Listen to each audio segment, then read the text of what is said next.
చరిత్రలో నిలిచిపోయిన ఒక మహాయుద్ధానికి సంబంధించిన కీలక ఆధారాలు ఇప్పుడు వెలుగులోనికి వచ్చాయి.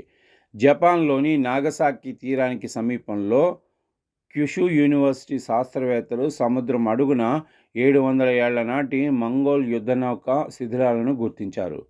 సుమారు 15 మీటర్ల లోతులో దొరికిన ఈ నౌక మధ్యయుగ యుద్ధ తంత్రాలు, నౌక నిర్మాణంపై కొత్త విషయాలను బయటపెడుతుంది.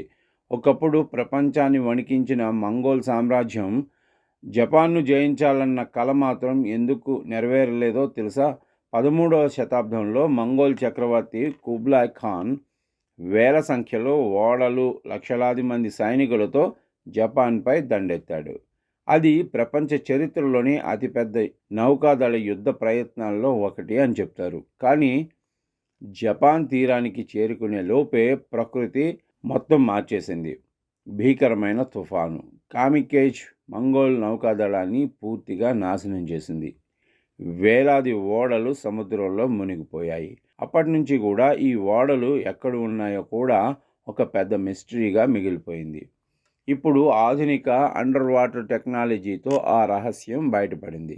పరిశోధకులు అల్ట్రాసోనిక్ స్కానర్లు ఉపయోగించి సముద్రపు అడుగున దాగి ఉన్న నౌకను గుర్తించారు. సుమారు 12 మీటర్ల పొడవున్న ఈ నౌక భాగం ఇసుకలో కూరుకుపోయి ఉన్న 700 ఏళ్లు గడిచినా ఇంకా చెక్కు చెదరలేదు అనేది ఆశ్చర్యకరమైన విషయం.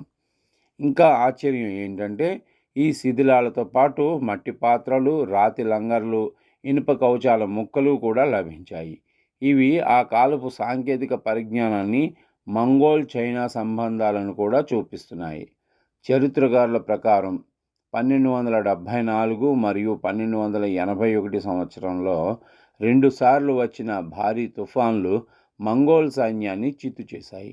జపాన్ ప్రజలు ఈ తుఫాన్లను దైవిక గాలి, కామికేజ్ అని పిలుస్తారు. ఈ యుద్ధం విఫలమవటం వల్లే జపాన్ తన స్వతంత్రతను కాపాడుకోగలిగింది. ఇప్పుడు ఈ యుద్ధనౌక కనుగొనటం వల్ల మంగోల్స్ నిజంగా తుఫాను వల్లే ఓడిపోయారా, లేక జపాన్ ప్రతిఘటన కూడా కారణమా అనే ప్రశ్నలకు సమాధానాలు దొరకబోతున్నాయి. సముద్రం తన గర్భంలో దాచుకున్న రహస్యాలు ఒక్కొక్కటిగా బయటపడుతున్నాయి. మరి ఇంకా ఎన్ని అద్భుతాలు మన కోసం ఎదురు చూస్తున్నాయో ఆ కాలమే నిర్ణయిస్తుంది.